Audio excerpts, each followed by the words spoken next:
Israel has now agreed to a prisoner hostage exchange deal, which has been proposed by the U.S. If Hamas agrees, the exchange deal will be mediated by officials in Doha. While we've seen some progress on this particular negotiation over at the UN Security Council, a U.S. resolution for an immediate ceasefire in Gaza has failed to pass due to vetoes from Russia and China. Eun-jin reports. Israel on Sunday agreed to a U.S. proposed prisoner hostage exchange deal and is waiting for a response from Hamas, which could take 1 to 3 days. If Hamas agrees to the proposal, it means Israel would release around 700 Palestinian prisoners in exchange for 40 Israeli hostages. According to CNN, 100 of the 700 Palestinians to be exchanged are currently serving life sentences for killing Israeli nationals. The proposal was put forward by U.S. Central Intelligence Agency Director William Burns during a visit to Qatar, where he helped Qatari and Egyptian officials mediate talks between Hamas and Israel.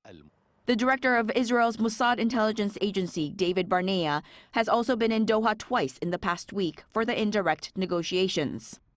Earlier this month, Israel described Hamas's proposal of releasing 700 to 1,000 Palestinian prisoners as ridiculous and absurd. But Israeli state broadcaster Kan News reported that Israel is now ready to make significant compromises to have abductees return home.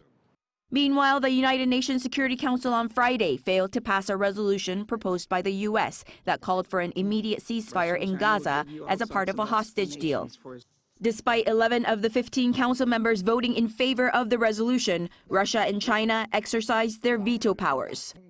Russia's ambassador to the UN spoke before the vote, where he called on members to go against the resolution, calling it exceedingly politicized, adding that it contains measures that would allow Israel to launch a military operation in Rafah.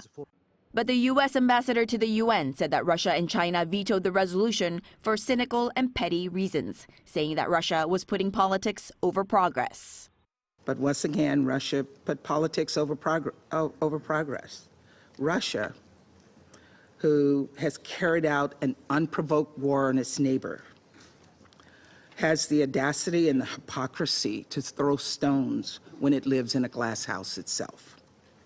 So let's be honest, for all the fiery rhetoric, we all know that Russia and China are not doing anything diplomatically to advance a lasting peace or to meaningfully contribute to the humanitarian response effort.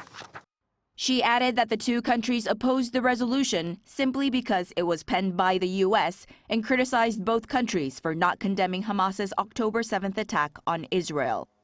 Eun-jin, Arirang News.